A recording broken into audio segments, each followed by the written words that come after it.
we ang'ad wi upkeep na matin ni amed godo fee ma household onego bed ni chulo. Collins.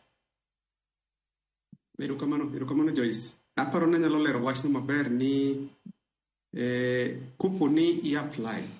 And the first thing, kaka diwinjo mheshimiwa wacho mokalo cha, aja medo mana jiwo jopiny ni mondo gi-apply. Onge ng'ama idhi pesa kata scholarship no ka ok apply. Koro number one thing en ni nyaka i-apply.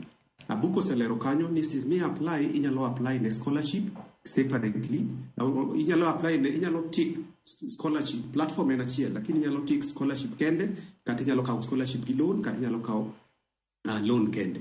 But thoth ji, of course, nikech scholarship en free, onge pesa midhi chule, nyaka ikuong ichak gi scholarship, kik iwe oko ni ok itik kar scholarship. Koro samoro inyalo kawo scholarship tiweri gi loan koponi yuto ni nitie. Mar ariyo, e wach mar kaka pesa ni oro e mbalariany ni. Scholarship idhi or directly kendo dhi adhiya e mbalariany kucho. Aya, mano kose or kono directly, wach mar tuition, kise apply ne loan ni, side mar tuition ni, be wagolo tuition no, be wachak waoro directly ne sikul kucho, ne mbalariany kacha. Koro kose dhi, to kar upkeep ni mwakete account mar nyathi. Koro upkeep ni kise yudo samoro kaluwore gi yuto, especially ka in ng'ama is vulnerable ma onge kaka yuto ber dala kaucha. Ti make sure ni upkeep ni yudo ni dineno kaka samoro nyalo diyo matin koponi bathe moro nodong mar tuition tine kaka inyalo dole godo. Koro mane kaka ler mar wachalo Joyce omiyo wan kwayo maduong' en ni ng'ato nyathi ka nyathi o make sure ni o apply. Aya, wach moro ne be mheshimiwa wacho kacha mar nyithindo maonge ID. Nyithindo maonge ID, wawacho nyithindo maonge ID ma samoro inyalo yudo ka ok nochopo higa mar 18, kata nyithindo ma samoro onge ID nikech pok ID ochopo. Sani gima serikal otimo en ni wayienegi duto gi apply gi index number. Koponi onge ID, ne nikech in minor kata in underage, to ibiro gi birth certificate ni no, wa validate godo, wang'iyo ni to be in underage.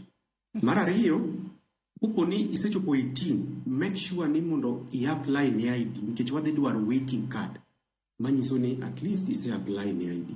Koro waiting card no nitie kama be e portal kacha kama wacho ni mondo itimne nade i-upload. Koro mano be en kwayo ma wan godo ni mondo nyithindo ka nyithindo kama gintie gi make sure ni gi-apply, kasto gik matindo mwadwaro go gi-upload. Wang'eyo ni ID nyithindo osebudho sana kapok oyudo, nyocha nitie deko matin, lakini ni waseyudo assurance ni IDs go bedo process piyo. To koponi pok yudo mari, wakwayo ni mondo ibiya i-apply, kendo i-apply kitiyo gi index number mari, to i-make sure ni attach waiting card can say apply ni ID. Joyce.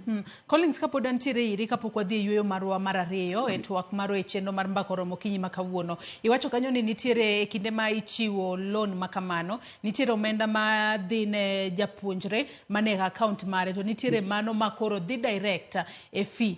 E kinde makoro japuonjre bro bedo ka duoko omenda ni, obo bedo koduoko duto mano dhi e tuition fee kaachiel kod upkeep, koso duoko mar upkeep kende?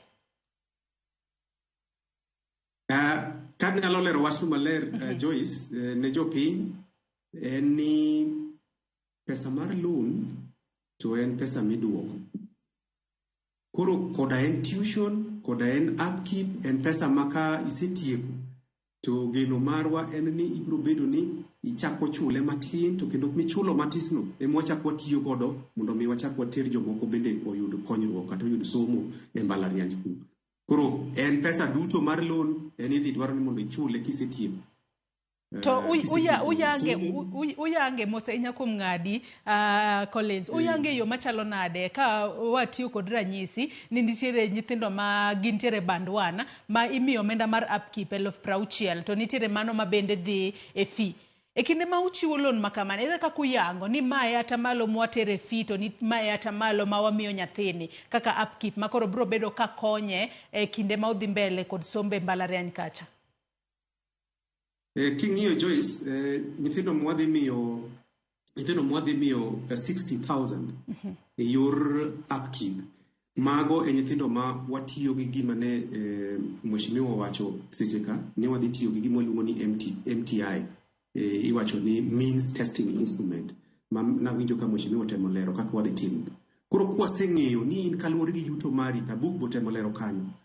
Kwaseng'eyo ni yuto mari tin kabisa, to gima duong' wadhi make sure watimo ni yudo maximum upkeep nikech wang'eyo maber ni samoro kata mana pocket money matin minyal miyi ka dala onge.